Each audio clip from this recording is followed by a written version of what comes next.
ஏப்பா ஆண்டாளுக்கு சின்ன வயசுல உடம்புக்கு ஏதாவது வந்ததா? அப்பப்போ சின்ன வயசுல காய்ச்சல் வரும், அவ்வளோதான். ஹரிதாஸ், உனக்கு பொய் சொல்ல தெரியாதுன்னு எனக்கு தெரியும். இருந்தாலும் இந்த விஷயத்துல நீ டாக்டர்கிட்ட பொய் சொல்லக்கூடாதுப்பா. ஆண்டாள் மெடிக்கல் ரிப்போர்ட்டை நீ யார் கண்ணுக்கும் தெரியாம மறைச்சிருக்கலாம். ஆனா ஜாதகம் காட்டி கொடுத்துட்டு பார்த்தியா? அதான் அதான் அது நான் உன் சொல்லட்டுமா? நான் ஆண்டாள்கிட்ட சொல்லி இதை எப்படியாவது சாமர்த்தியமா பேசி உன் கூட டெஸ்ட்டுக்கு வர வைக்கட்டுமா? வேண்டாம் பச்சாதி, நேரடியாக அப்படி இப்படி ஒரு அதிர்ச்சி கொடுத்துறாத. ஃபேமஸ் வக்கீல் ராம்பத்ரனோட பொண்ணுக்கு அந்த நிலைமை வரணும். இதை பாருங்க, நான் மேக்ஸிமம் பொறுமையாக இருந்துட்டேன். என்ன பண்ண போற? Divorce notice அனுப்பிடுவேன்.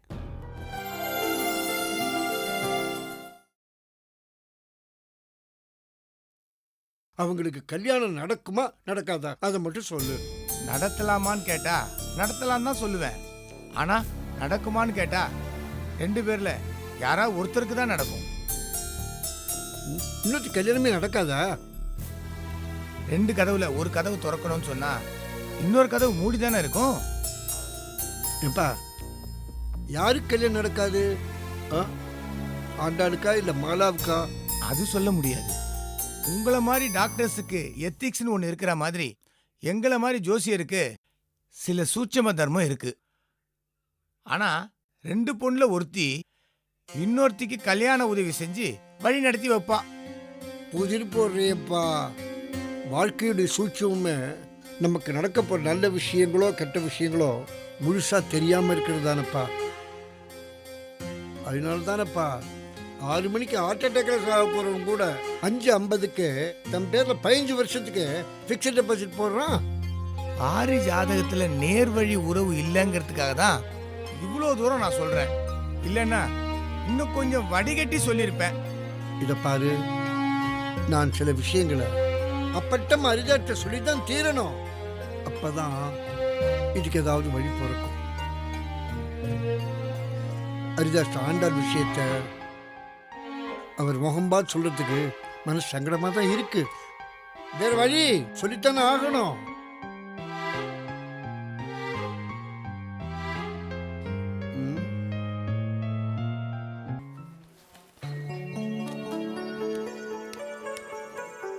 Sir file sir. என்ன அது? இது தப்பான பே. நீ யாருப்பா? இப்போதான் புதுசாக வேலைக்கு வந்திருக்கு சார். நம்ம கண்ணையா எங்க? அவர் ரிட்டையர் ஆயிட்டார் சார். ஓ, கண்ணையா ரிட்டையர் ஆயிட்டாரா? வந்திருக்கார் சார், வெளில தான் நிற்கிறார். இங்கே வந்திருக்காரு? ஆமாம்.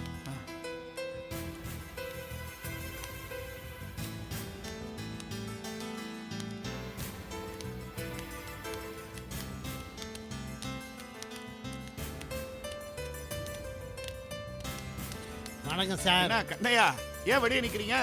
இனிமே நான் வெளியே தானே சார். சார் நான் ரிட்டையர்ட் ஆயிட்டேன் சார். இன்னும் 3 மாசம் இருக்குன்னு சொன்னீங்க. அது சொல்லியே 3 மாசம் ஆச்சு சார். என்னப்பா அது, எப்படி நேரம் ஓடி போயிடுது இல்ல? இந்த ரிட்டையர்மெண்ட் கடைசி நாள் இருக்குது பாருங்க, அது கிட்டத்தட்ட இந்த 1 டே மேட்ச் மாதிரி. இந்த 50வது ஓவர் எப்போ வருதுன்னே தெரியாது, வந்தா புஷ்குன்னு போடும். இனிமே உங்களெல்லாம் பார்க்க முடியாது சார். எவன் சொன்னா? ரிட்டையர் ஆனதுக்கு அப்புறம் இங்கே வரவே கூடாது ஏதாவது சட்டம் இருக்குதா? அந்த மாதிரி காம்ப்ளெக்ஸ் எல்லாம் டெவலப் பண்ணிக்காதீங்க. இல்லை சார், வந்தால் வேலை செய்யணும், சும்மா வர முடியாது சார். யார் சொன்னது? இங்கே வேலைக்கு வரவங்களே பல பேர் வெறுமனை தான் வராங்க. கண்ணையா ஒன்று பண்ணுங்க, வீட்டு பக்கம் வாங்க, அங்கே உட்காந்து ஜாலியாக பேசுவோம். ரிட்டையருக்கு அப்புறம் உங்களுக்கு ஏதாவது ஜாப் முடியுமான்னு பார்க்குறேன்.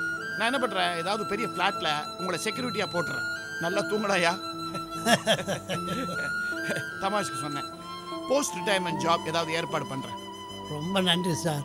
சார், என் சர்வீஸில் நான் எப்போவாவது உங்களை மரியாதை குறைவாக பேசியிருந்தா என்னை மன்னிச்சிடுங்க சார். மரியாதை குறைவா நீ என்னை பற்றி பேசியிருக்கிறியா? ஒரு தடவை பேசியிருக்கிறப்பா. ஐயோ, எப்போ சார்? இல்லை ஒரு தடவை நீ மரியாதை இல்லாமல் பேசியிருக்கிற. இல்லை, எனக்கு புரியல. எப்போ சார்? ஆடான்னு சொல்லியே பேசியிருக்கிற நீ. உங்களையா? நானா? நம்ம எப்போ? புது பிரான்ச்சை பற்றி பேசும்போது விஜய் வாடா நீ. ஐயோ, பயந்துட்டேன் சார் நானு. நீ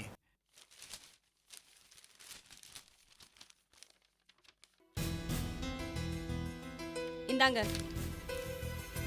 என்னது? லெட்டர் படிச்சு பாருங்க. நீயே படி. ஓ, படிச்சு பார்க்கறதுக்கு கூட உங்களுக்கு டைம் இல்லையா? நல்ல முன்னேற்றம் தான். படிங்க.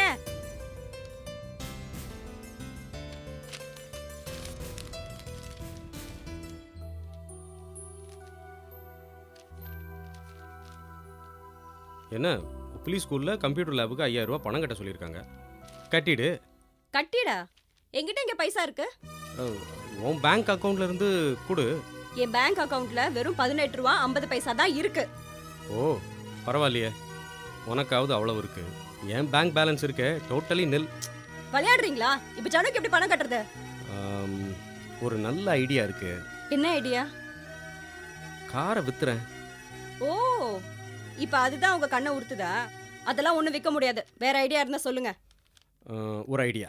போன தடவை எங்க அப்பா பணம் கொடுத்து ஹெல்ப் பண்ணாரு. இந்த தடவை உங்க அப்பா கொடுக்கட்டுமே. ஏ, எங்க அப்பா எதுக்கு உங்க பையனுக்கு ஃபீஸ் கட்டணும்? அவருக்கும் பேரன் தானே, ஒரு தடவை ஃபீஸ் கட்டினா தப்பு இல்லையே. ஒரு பொண்ணு தான் பிறந்த வீட்டுல போய் கை நீட்டினா அதை விட அசிங்கம் வேற எதுவும் இல்லைங்க. இப்படி வேலையை விட்டுட்டு நம்ம குடும்பத்தை நடுத்தரவு கொண்டு வந்துட்டீங்களே. அவனும் ரோட்டுக்கு வந்துடலையே. அழகான வீடு, 3 வேளை சோறு, நல்லா தானே இருக்கும். இனிமேல் அதுக்கும் கஷ்டம்தான். ப்ரொவிஷன்ஸ்லாம் தீந்து போச்சு. புதுசா சாமான் வாங்குறது கூட கையில காசு இல்ல. அப்படியா? என்ன கொடுமை இது. ஃபேமஸ் வக்கீல் ராம்பத்ரனோட பொண்ணுக்கு அந்த நிலைமை வரணும். இத பாருங்க, நான் மேக்ஸிமம் பொறுமையா இருந்துட்டேன். இனிமேல் என்னால இருக்க முடியாது. என்ன பண்ண போற? Divorce notice அனுப்பிடுவேன். ஓ அப்படியா? நான் வேலையை விட்டதுனால புருஷனையே விட்டு ஒழிச்சிடலான்னு முடிவு பண்ணிட்டியா? Very good. இது தெரிஞ்சிருந்தா 5 வருஷத்துக்கு முன்னாடியே வேலையை விட்டுருப்பேன். இது பாருங்க, சும்மா விளையாடிட்டு இருக்காதீங்க. நான் டைவர்ஸ் நோட்டீஸ் அனுப்புறதா முடிவு பண்ணிட்டேன். யாரு? உங்க அப்பா வக்கீல் ராமபத்ரன் கிட்ட இருந்து நோட்டீஸ் வருமா? நம்ம மேரேஜ் இன்விடேஷன் கொடுத்த எங்க அப்பா கையால டைவர்ஸ் நோட்டீஸ் அனுப்புற அளவுக்கு என் புத்தி ஒன்று கெட்டு போல. வேற வக்கீல வச்சுதான் உங்களுக்கு நோட்டீஸ் அனுப்ப போறேன். ப்ரொவிஷன் வாங்கவே காசு இல்லை. இதில் வக்கீல் நோட்டீஸுக்கு காசுக்கு எங்கே போவேன்? சரி, அது இருக்கட்டும். பாயிண்ட் நம்பர் 2, உனக்கு வேலை இருக்குது, எனக்கு வேலை இல்லை. அநேகமாக டைவர்ஸ் பண்ணேன்னா நீ தான் எனக்கு ஜீவனாம்சம் கொடுக்குற மாதிரி இருக்கும். முதல்ல எல்லாத்தையும் பேக் பண்ணிட்டு கிளம்புங்க. எங்கே? கோர்ட்டுக்கா? இல்ல, உங்க அப்பா வீட்டுக்கு. எதுக்கு எங்க அப்பா வீட்டுக்கு போகணும்? போய் உங்க அப்பா காலில் விழுந்து, உங்களை நம்பி தானே அவங்க பொண்ணு கொடுத்தாங்க, இப்போ நான் வேஸ்ட் ஆயிட்டேன், எனக்கும் என் பிள்ளைக்கும் சோறு போடுங்கன்னு பிச்சை எடுங்க. எங்க அப்பாவுக்கு மனசு பெருசா இருக்கலாம், ஆனா வீடு ரொம்ப சின்னது. அதுக்கு பதிலா உங்க அப்பா வீடு தான் மினி பங்களா வச்சே. நாம அங்க போலாமா? மாமனார் வீட்டுல வந்து வீட்டோட மாப்பிள்ளையா இருக்க போறீங்களா? எக்ஸாக்ட்லி. நான் அவருக்கு ரொம்ப விசுவாசமா இருப்பேன். அவருக்கு வேற பையன் இல்லையா? மூத்த மருமகங்கிற முறையில நான் தான் அவருக்கு கொள்ளி போடணும். கொள்ளி போடுறவன் தள்ளி நிக்கலாமா? ஏங்க, நல்லா தானே இருந்தீங்க, ஏன் இவ்வளவு கேவலமா நடந்துக்கிறீங்க? நான் அப்படியே தான் இருக்கேன். என் மேல எந்த தப்பும் இல்லை. நான் வெறும் பொம்மலாட்ட பொம்மை தான். நூலை வச்சு ஆட்டி வைக்கிறவன் வேற இடத்துல இருக்கான். யார சொல்றீங்க? அந்த கடவுளை. கடவுளை குத்த சொல்லாதீங்க, இது நீங்களா தேடிக்கிட்ட பிரச்சனை. இந்த பார், முடிஞ்சு போன கதையெல்லாம் எதுக்கு பேசிட்டு இருக்க? இப்போ எங்க போறோம்? உங்க வீட்டுக்கா இல்லை எங்க வீட்டுக்கா? நம்ம எங்கேயும் போக வேணாங்க, இந்த வீட்லயே இருக்கலாம். அப்போ பணத்துக்கு என்ன பண்ணுவ? நாம இந்த வீட்ல தான் இருக்க போறோம். ஆனா என் தங்க வளையல் தான் அடகு கடைக்காரன் வீட்டுக்கு போகுது.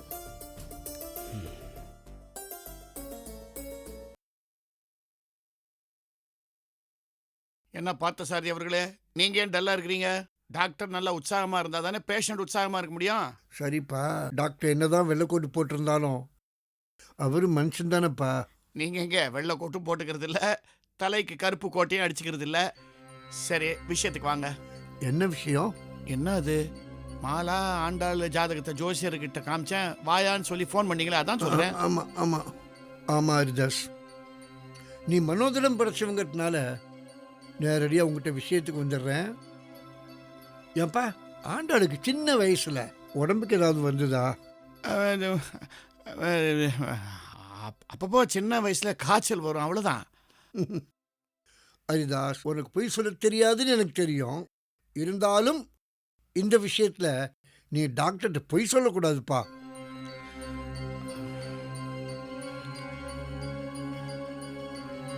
ஆமாப்பா, சின்ன வயசுல டாக்டர் அவளை பரிசோதனை செஞ்சுட்டு அவளுக்கு இதயத்தில் ஓட்டை இருக்கு, ஷி ஹாஸ் அ ஹோல் இன் த ஹார்ட்னு சொன்னார்.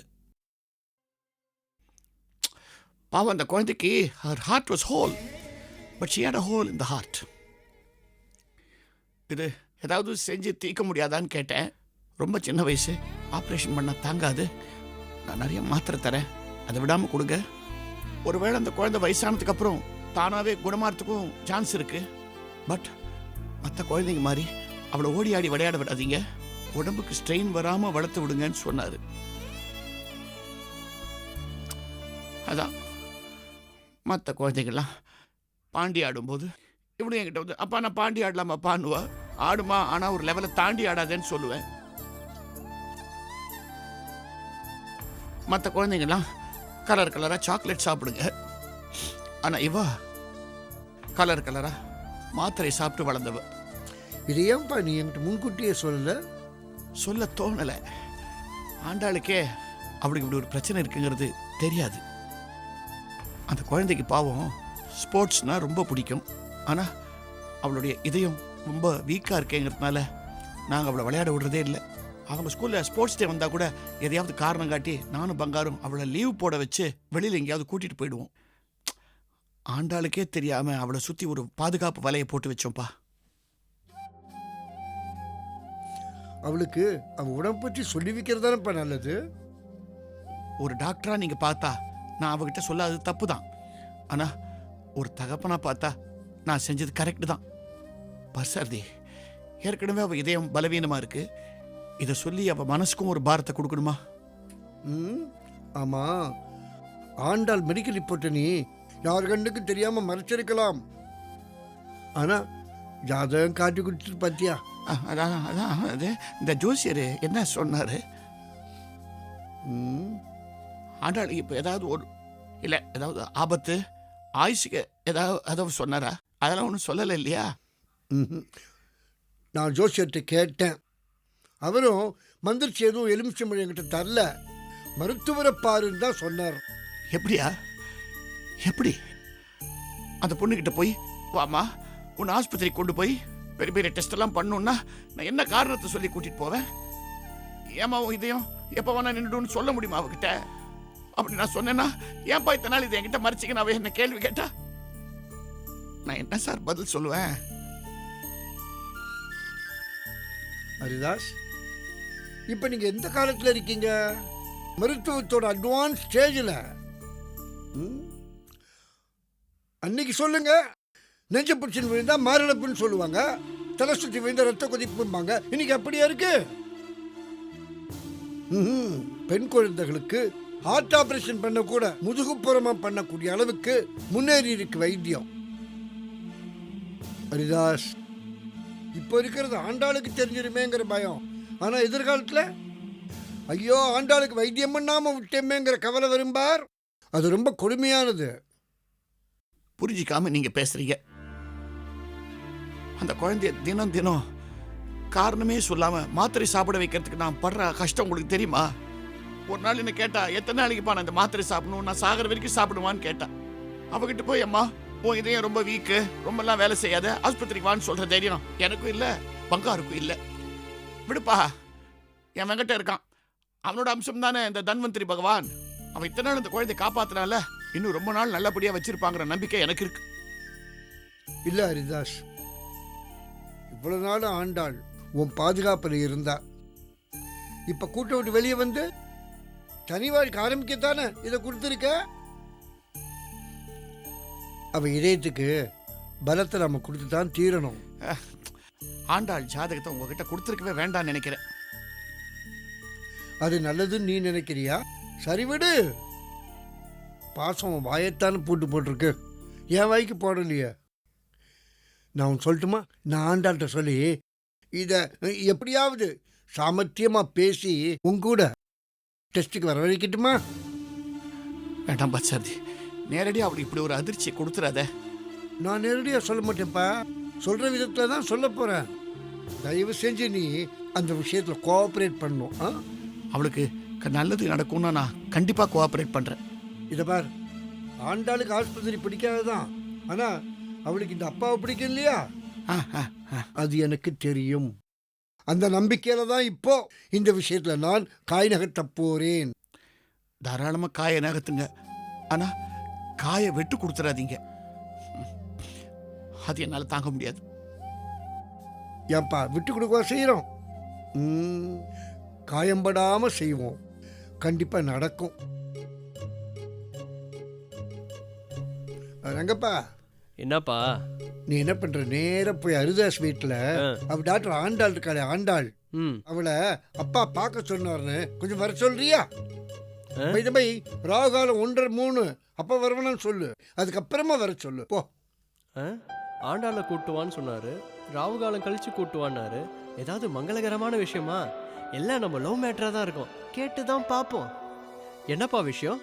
உனக்கு தேவையில்லாத விஷயம் போய் சொல்றேன்னா சொல்ல. இப்படிதான்டா நீ அசிங்கப்படுற. 1000 கேள்வி கேட்பான்.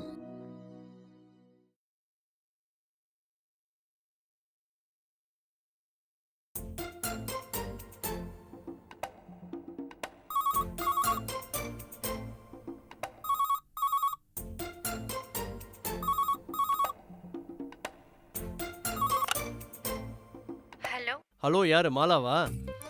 ரங்கண்ணா, ஆமா, உன்கிட்ட கொஞ்சம் பேசலாமா?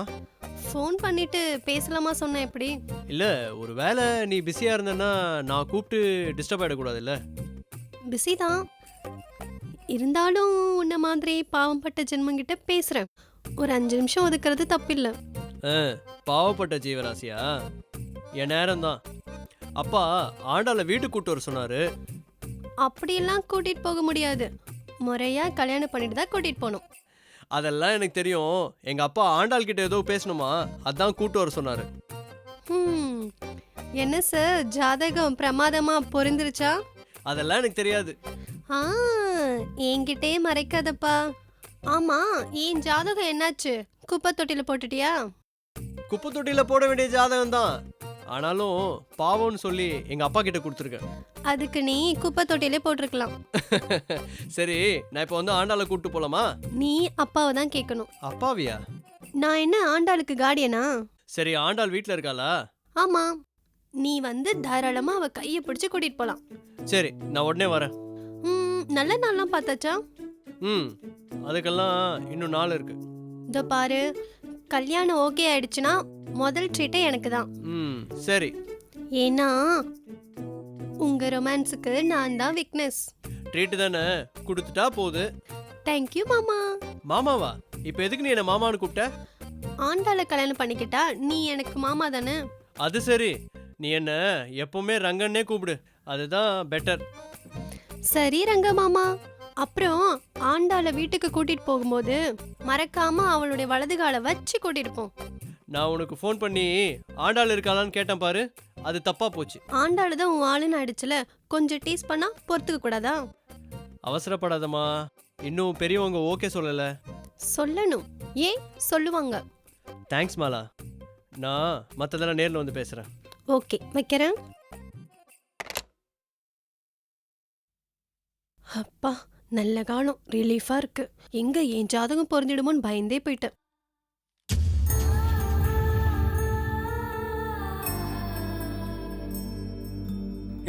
நல்ல புள்ள நீ. என்னம்மா நீ மாத்திரை சாப்பிடாம தூங்குற? அதான் தூங்கிட்டேன்ல, அப்புறம் ஏன் எழுப்பி மாத்திரை தர? ஐயோ, மாத்திரை சாப்பிடாம நீ தூங்க கூடாதுமா. ஏய், நீ ஏன் இந்த வேலையெல்லாம் செய்யற? வேற யாருக்கிட்ட சொல்லி செய்ய சொல்லலாம் இல்லையா? அப்பா, அவ ஒன்னும் கீழே குனிஞ்சிருந்து வேலை செஞ்சா கெட்டுட மாட்டா. நீங்க ரொம்ப செல்லம் கொடுக்குறீங்க அவளுக்கு. நீ கொஞ்சம் சும்மா இரு, இதுல தலையிடாத நீ. மாலா சொல்றது சரிதான்ப்பா, எப்ப பாரு என்ன கண்ட்ரோல் பண்றீங்க. அது இல்லம்மா, இத்தனை நாளா நாங்கள் உன்னை பாதுகாப்பாகவே வளர்த்துட்டோம். இனிமேல்ட்டும் அப்படிதான் வளர்க்கணும்னு பார்க்குறோம். நீ கஷ்டப்பட்டினா அது எங்களால் பார்த்துட்டு இருக்க முடியாது இல்லையா? என்னப்பா சொல்ற? வெங்கடேஷா, ஆண்டாள் உனக்கு பரம பக்த தான், அதனால அவன் கூடவே இருக்கணும்னு நினைச்சிடாதப்பா. எனக்கு எல்லாத்தையும் கொடுத்த, இந்த சோதனை அப்பா கூட கொடுத்துட்ட.